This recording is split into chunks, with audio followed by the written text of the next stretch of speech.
અખબારના delivery boy દ્વારા એક હૃદયસ્પર્શી પ્રસંગ.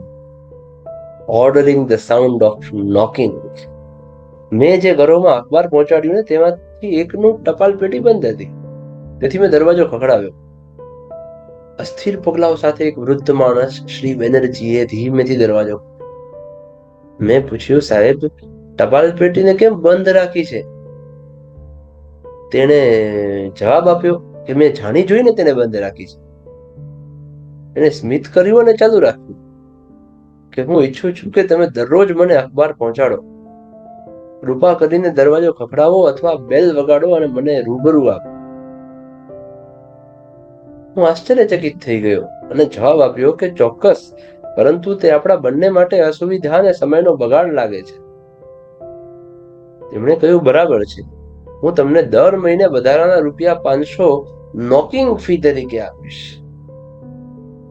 આજીજી ભર્યા અભિવ્યક્તિ સાથે તેણે ઉમેર્યું કે જો કોઈ દિવસ એવો આવે કે જ્યારે તમે દરવાજો ખખડાવી ન શકો તો કૃપા કરીને પોલીસને બોલાવો.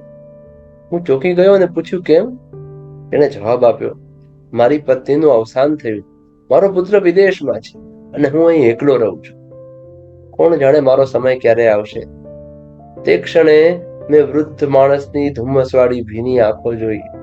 તેણે આગળ કહ્યું કે મેં ક્યારેય અખબાર વાંચ્યું નથી. ખટખટાવવાનો કે ડોરબેલ વાગવાનો અવાજ સાંભળવા માટે હું તે ખરીદું છું. કોઈ પરિચિત ચહેરો જોવા અને થોડા શબ્દો અને આનંદની આપ-લે કરવા માટે.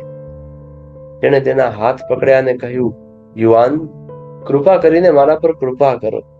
આ રહ્યો મારા પુત્રનો વિદેશી ફોન નંબર. જો કોઈ દિવસ તમે દરવાજો ખખડાવશો અને હું જવાબ ન આપું તો કૃપા કરીને મારા પુત્રને એની જાણ કરવા માટે ફોન કરજો.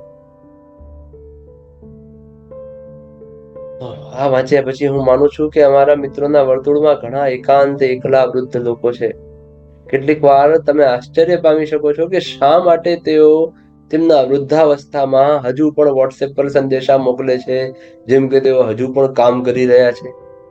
વાસ્તવમાં આ સવાર અને સાંજની શુભેચ્છાઓનું મહત્વ ડોરબેલ ખખડાવવા અથવા વગાડવાના અર્થ જેવું જ છે. એકબીજાને સલામતીની શુભેચ્છા પાઠવાની અને સંભાળ રાખવાની એક રીત માત્ર રહી ગઈ છે. આજે આપણા સમાજમાં આપણા વડીલોની આવી હાલત છે જ. આ તમે બધાએ તમારા કુટુંબમાં ક્યાંક ને ક્યાંક આજુબાજુ અનુભવી હશે.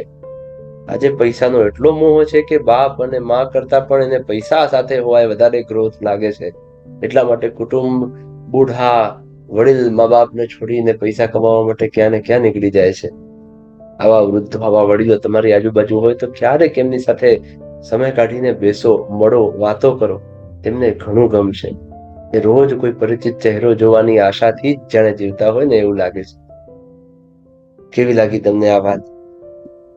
જરૂર તમારા બધા જ મિત્રો સાથે આ વાત શેર કરો, જેથી આપણા સમાજના વડીલોને આપણે એમણે કરેલી મહેનતનું સન્માન આપી શકીએ. એમણે આપણા માટે લીધેલી તકલીફો, એમણે આપણા માટે વેઠેલા કષ્ટો, એને આપણે સન્માનપૂર્વક યાદ કરી શકીએ. ધન્યવાદ. જય શ્રી કૃષ્ણ.